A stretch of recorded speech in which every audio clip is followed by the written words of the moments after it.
Hello friends, welcome to the channel. आज हम देखने वाले हैं मिसमैच के सीज़न 3 में आने वाले हॉट सीन्स की टाइमिंग डिटेल्स।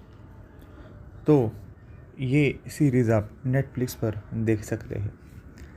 इस सीरीज़ में हमें 8 एपिसोड देखने के लिए मिलते हैं, जो कि 30 मिनट से लेकर 45 मिनट के बीच में है। तो चलिए इस सीरीज़ में आने वाले हॉट सीन्स की टाइमिंग डिटेल्स हम देखते हैं। तो इस सीरीज़ के एपिसोड 1 में मेंशन किए गए टाइमिंग पर हमें एहसास चन्ना का एक हॉट किसिंग सीन देखने के लिए मिलता है। फिर उसके बाद एपिसोड 2 में मेंशन किए गए टाइमिंग पर हमें एक और एहसास चन्ना का किसिंग सीन देखने के लिए मिलता है।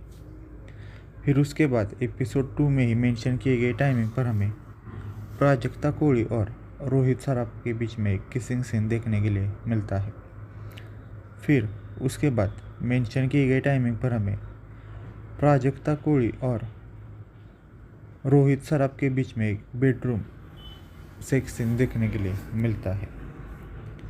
फिर उसके बाद एपिसोड 3 में मेंशन किए गए टाइमिंग पर हमें एक सेक्स सीन देखने के लिए मिलता है एहसास चन्ना का। उसके बाद एपिसोड 4 में मेंशन किए गए टाइमिंग पर हमें प्राजक्ता कोहली और रोहित सराफ के बीच में एक किसिंग सीन देखने के लिए मिलता है। फिर उसके बाद एपिसोड 5 में मेंशन किए गए टाइमिंग पर हमें एक लेस्बियन किसिंग सीन देखने के लिए मिलता है। फिर उसके बाद एपिसोड 5 में ही मेंशन किए गए टाइमिंग पर हमें एक और लेस्बियन किसिंग सीन देखने के लिए मिलता है। उसके बाद एपिसोड 5 में मेंशन किए गए टाइमिंग पर हमें ऐसा चन्ना का एक किसिंग सीन देखने के लिए मिलता है। और उसके बाद मेंशन किए गए टाइमिंग पर हमें रोहित सराफ और प्राजक्ता कोहली का एक किसिंग सीन देखने के लिए मिलता है।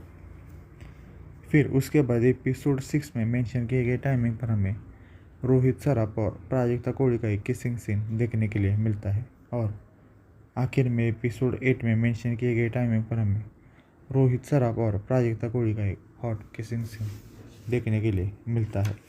तो ये सीन आपको कैसे लगे नीचे कमेंट्स करके बताइए। और ऐसे ही और वेब सीरीज़ के हॉट सीन्स की जानकारी के लिए चैनल को सब्सक्राइब करना बिल्कुल भी मत भूलिए।